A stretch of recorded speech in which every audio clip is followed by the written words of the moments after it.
Ladies and gentlemen, this is Mampolo from Mampolo's Corner. Renee, your mindset. So, guys, it is not only people like us who are the ordinary citizens, who are the ordinary people that even knew that this election was bastardized. So this election, when they do, especially the election of 25th of February 2023 presidential election, say not be only rigging, the useless am. Say the election was rubbish. I think that only the normal people, only the obedient, only them they talk or they cry about the election. Even the former NBA chairman, you know what they call NBA? Nigerian Bar Association. Nigeria Bar Association. That is the head. People when be the head of barristers for Nigeria. Former one that they call Olisa Agbakoba. Olisa Agbakoba cry out, say no, that election was bastardized. Not be only rigging. The election was a caricature. The election was child's play. The election was useless. When I see the former chairman of Nigerian Bar Association, Olisa Agbakoba, they talk, they say, I can't weep for Nigeria. I weep for Nigeria. For those who never see my brother, they talk, watch the video. On this episode of Law Weekly, we talk about the just concluded elections. We have the views of a former president of the Nigerian Bar Association, Senior Advocate of Nigeria, Olisa Agbakoba. Also showing on the program, the Court of Appeal Abuja Division opposed the election of Governor Ademola Adeleke of Osun State, plus a recap of the top trending stories in the news. Hello and welcome to the program. I'm Shola Sheeli. Former president of the Nigerian Bar Association, Olisa Agbakoba, is my guest on this episode of the program. I began the interview with his views on the whole electioneering process and the outcomes that we have seen so far.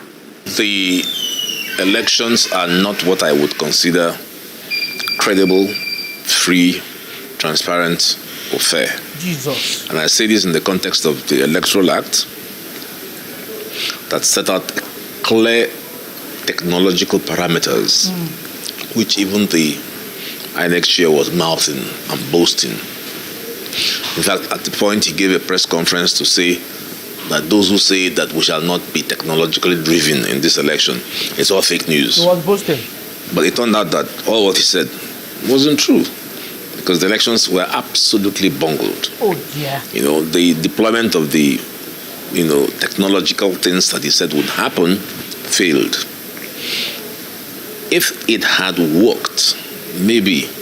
But that's what happened. They just said failed across Nigeria.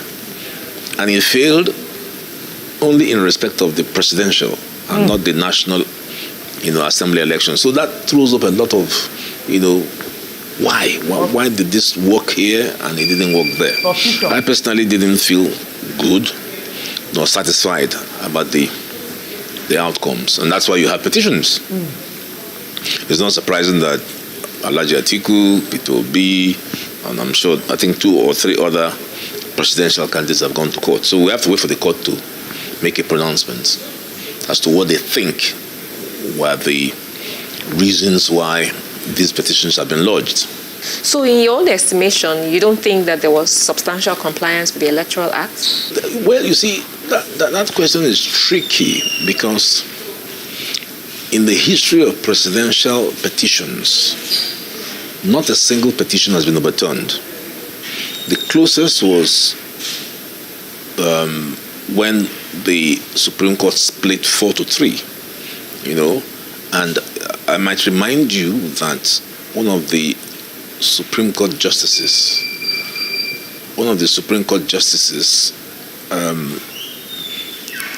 late Pat Sachalonu, made a very profound statement in Buhari 2. Buhari had 3 petitions.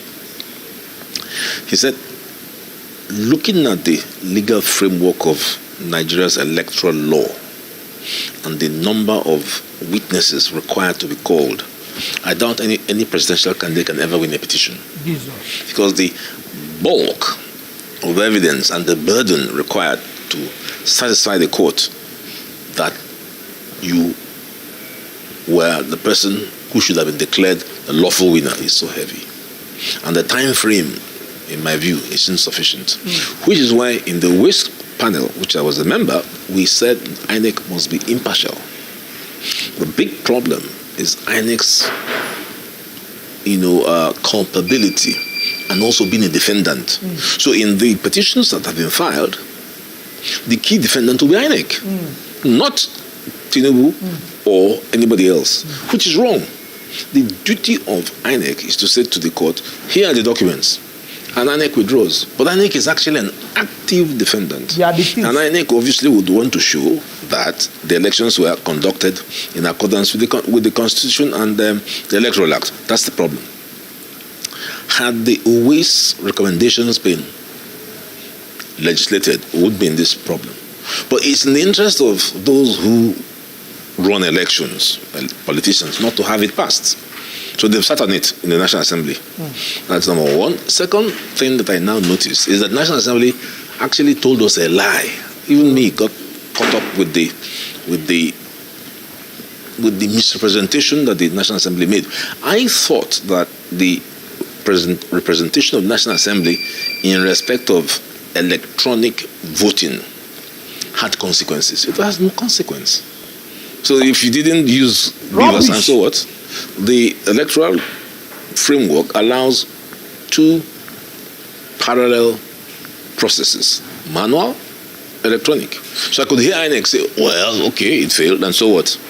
It failed, but don't forget we were doing manual collation. And that manual collation is exactly what you scan onto the BVAX. So what are you talking about? So what's the difference between the manual scan and the electronic scan? Those are going to be the challenging issues that INEC will present.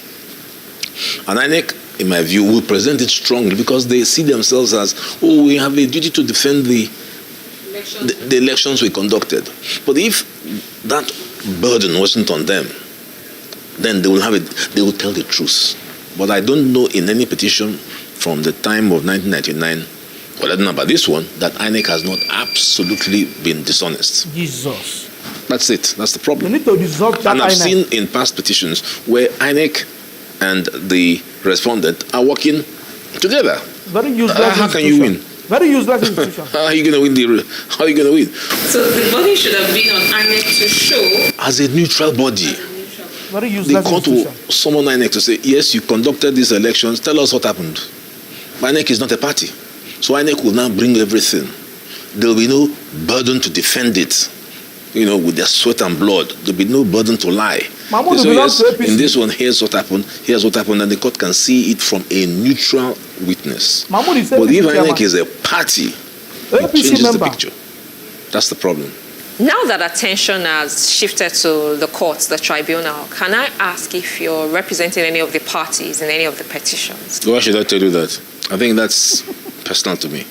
When the Electoral Act was passed, it was hailed as a game changer, by some commentators. But as things turned out, and as you've also alluded to, these elections cannot be said to have ranked better than previous ones. Yeah. So where do you think that we are getting it wrong? Is it in the laws, the people to implement the laws, or even the people on whom the laws are supposed to serve? It's INEC. They are the ones who operate the electoral law. So, and that's the point that I'm making. That it's not so much the technology that really is the problem. It's the electoral management body. I mean, in Oasis time, when we sat, we did our best to make INEC absolutely independent. Part of what we recommended, some have been done. But INEC is still going to National Assembly begging for money or to the president. They are beggars. So they're not independent. So there's a way in which you would say that INEC is not in the middle. It's not in the middle. It's always tilting in favor of the party in power. Ruling party. And if it does so, then you are unable to unravel the huge amounts of evidence required to overturn what INEC had done. And it doesn't help when you put in this issue of substantial compliance. What does it mean, really? I don't understand what it means. So are you going to say to me, if I show evidence that the elections have been so badly conducted, the courts then ask me, okay, how does it affect you personally? That's what the courts always say. The Supreme Court has said, show me how it affected you personally. That's a very high burden. So unless we implement the recommendations of OAS, we're not likely to see free and fair elections in a long time. INEC must be absolutely independent. We've tried the one where INEC is manual, no technology. There were problems. Okay, we've tried technology now with Beavers and IREV and all those acronyms. It didn't work. It failed. So what, therefore, is the problem? The other thing to say is, should INEC actually be doing all it's doing? It's not doing far too many things. It prints ballot papers. It's the referee. It just, to give you the analogy of a football match, the referee in the football match just comes with a whistle. He goes into the pitch and he regulates the football match between A and B. He's not responsible for cutting the grass, painting the field white, marking the 6 and the 12 and the 18-yard box, making sure the nets are all good. That's not his job. INEC is overburdened. And I think that the next challenge would be to say INEC's vast responsibility, security, it is Nigeria's largest printer. INEC should leave all that. Let it just put the whistle in the mouth and get its work done. So I think that's another problem. So because of the type of personnel. Yeah, I mean, you saw the collation centers. This thing was like 100 years ago, where some professor is reading something that he can barely read. This is all digitally controlled. After he's read, say, okay, how many overvoting did you have? Come on. Yeah, professors. The guys would come from their collation centers. Everything is tabulated. So we need to find people who understand logistics. Professor, not what happens is logistics and digital experts. Professor, with due respect to him, what is his qualification to be chairman of INEC? Mahmoud. I don't know. What's his qualification? No. So we now have to start to think, if we want to have a good and efficient electoral management body, then we're going to ask who are best qualified. The thing should be full of digital top experts, IT people, so that they are able to even produce the results in 2 hours. If you had a vote, it's counted in the polling unit. What is the difficulty of getting the results known in 5 minutes? Because what INEC claimed was that we'll see it real time, live. If the MBA can do it, can you imagine? Let me use my time. When I ran as MBA president, we began the voting process, I think about 3 p.m. and finished the following day, because everything was manual. But once this guy introduced the digital process, I voted from Malta, and I could see the results, real time. In real time. If INEC can emulate the MBA process, that's the end of it. There'll be absolutely no complaint. So in situations where there is a failure of the network, there's an offline capture. I can scan something into my phone, but it might not go. But the results are there. And this is what I say would be the role that experts, not us, I'm not an expert, this is the role that experts can play in determining how to take the votes of one person and collate with the second person and get a national result. I don't think it's rocket science. So overall, my overall assessment of the process was that INEC absolutely bungled. Absolutely. I don't even talk about the issue about lateness. Some places they came even at 3 p.m. INEC failed. What do you say to that? And the problem is the logistical nightmare is beyond INEC's capacity. Pushing all those materials. You need people who understand logistics, not INEC. INEC has no skills in logistics. So those are the things I think we need to look at and hope. Because for me, 2023 elections, I think they're in the grave already. How confident are you that our courts will do justice in these petitions? I've lost a bit of confidence in in what the courts have been doing lately. Yes. I mean, there was a time you could say, oh, on the facts and the law, this is the likely outcome.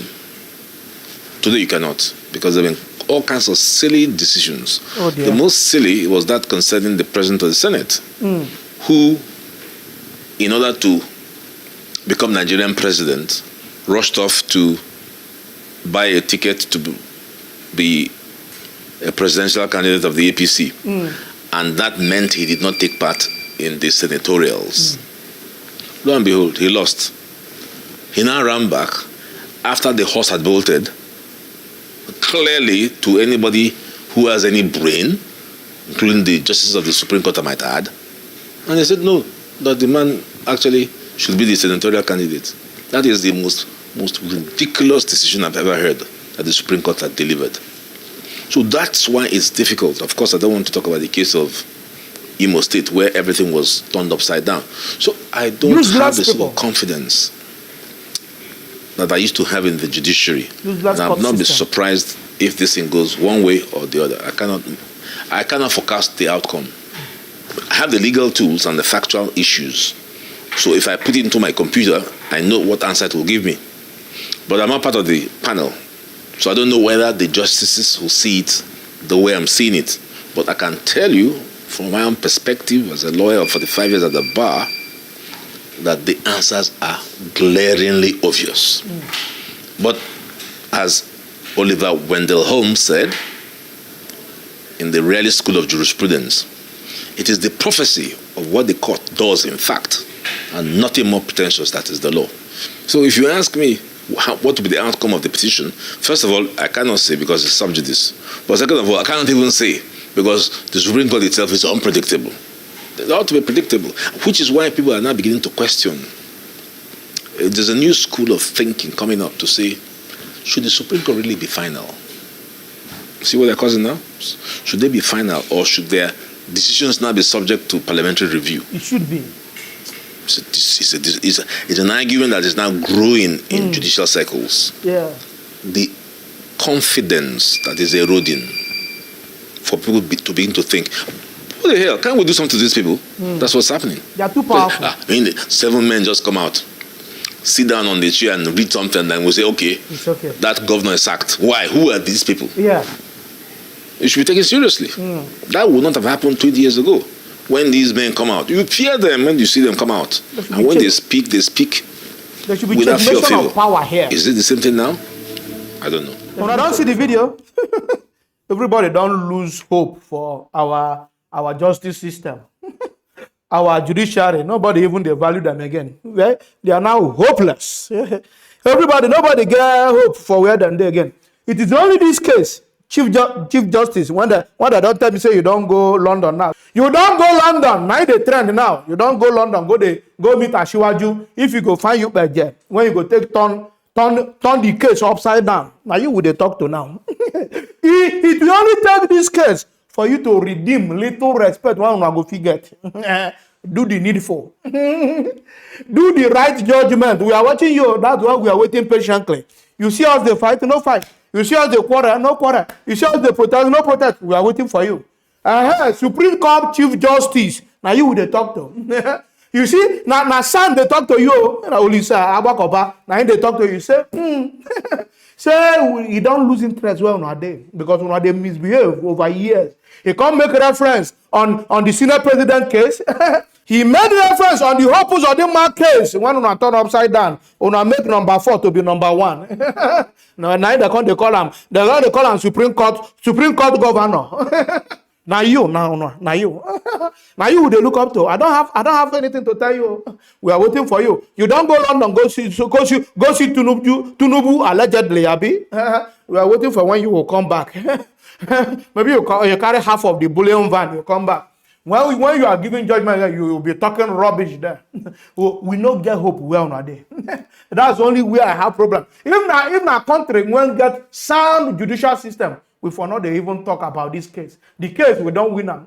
Obi don't win them, and if he don't become president. But what do I know? You know, Nigeria, garbage in, garbage out. Anything one they give us, we take. Guys, If you love what you're doing, don't forget to subscribe to my YouTube channel. Follow me on Facebook, on Instagram, on Twitter. Even on TikTok, all our Mapolos gonna love, guys. Peace out.